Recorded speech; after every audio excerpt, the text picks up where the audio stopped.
Bonjour à tous, je vous propose d'explorer la 10e et dernière branche de la carte mentale concernant le chapitre de neuroanatomie, carte donc qui s'intéresse aux techniques d'étude du tissu nerveux et de l'encéphale en particulier.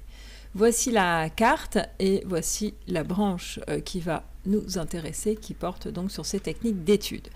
J'avais commencé par évoquer des éléments historiques. Le fait que jusqu'au 19e siècle, pour étudier l'encéphale, on ne dispose pas de grand-chose. On peut seulement observer les troubles que présentent les personnes et puis réaliser ensuite des autopsies.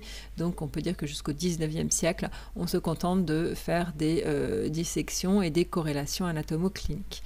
À la fin du 19e siècle, on commence, à partir d'observations faites chez l'animal mais aussi chez l'humain, à réaliser des corrélations et on constate donc que le flux sanguin peut varier selon l'activité neuronale. Au XXe siècle, ça va être donc l'explosion des techniques d'étude de l'encéphale. On va pouvoir étudier le fonctionnement de l'encéphale chez l'individu vivant, donc in vivo. C'est essentiellement à la fin du XXe siècle que tout cela va être possible grâce à des découvertes techniques réalisées plus tôt au XXe siècle.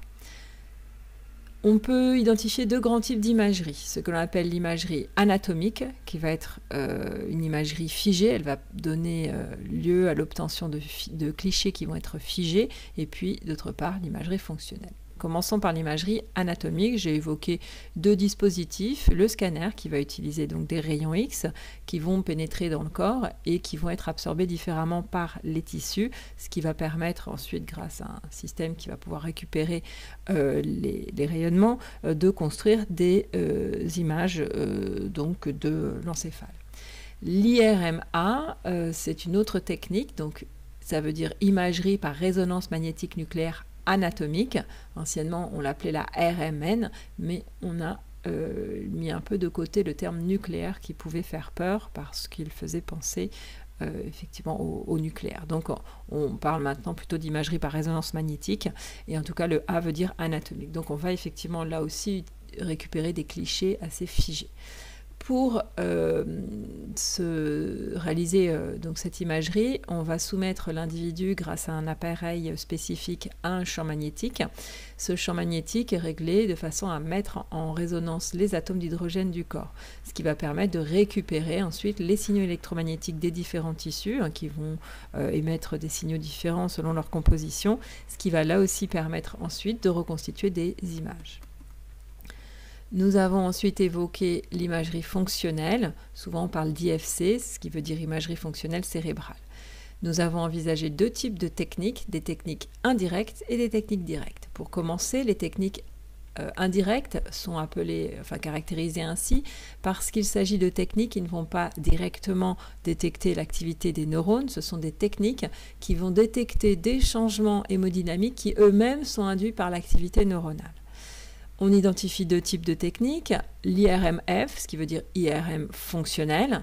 Dans ce cas-là, comme pour l'IRMA, l'individu est soumis à un champ magnétique. Par contre, le réglage est tel que cette fois-ci, ce ne sont pas les atomes d'hydrogène que l'on fait entrer en résonance, mais les hémoglobines, qui sont donc des protéines qui portent le dioxygène dans le sang. Et donc on récupère les signaux issus de ces molécules d'hémoglobine qui vont être différents suivant que l'hémoglobine est oxygénée ou non oxygénée, donc oxyhémoglobine et désoxyhémoglobine. Donc on travaille ensuite sur ces signaux, on parle d'ailleurs d'un signal BOLD, et à partir de là on va pouvoir constituer donc des images de l'encéphale en train de fonctionner. Alors la résolution spatiale est assez bonne, on est sur une résolution de l'ordre du millimètre cube. La résolution temporelle est de l'ordre de la seconde, ça veut dire qu'on va pouvoir obtenir toutes les secondes une nouvelle image, ce qui va permettre d'observer le fonctionnement de l'encéphale en fait dans le temps, en tout cas de seconde en seconde. Et l'IRM a été décliné sur d'autres techniques. On a par exemple ce qu'on appelle l'IRM par tenseur de diffusion, qui est une technique qui va permettre, en suivant les molécules d'eau, d'obtenir des images de la substance blanche présente dans l'encéphale. Autre technique donc indirecte toujours, l'ATEP, ce qui veut dire tomographie par émission de positons ou positrons. Dans ce cas-là, la technique est invasive puisqu'on va injecter un traceur radioactif et ensuite ce sont les rayonnements émis par ce traceur que l'on va détecter avec une caméra spécifique. La résolution temporelle de cette technique est de l'ordre de quelques millimètres cubes, donc moins bonne que l'IRM. Et pareil, c'est moins bon en termes de résolution temporelle puisqu'on va obtenir des images là seulement toutes les minutes. Par contre, avec les traceurs radioactifs, on peut utiliser différents traceurs et faire des repérages différents dans l'encéphale. C'est par exemple assez précieux en cancérologie. Concernant donc cette imagerie fonctionnelle cérébrale, nous avons aussi ce qu'on appelle les techniques directes, car ces techniques vont permettre de détecter directement l'activité des neurones.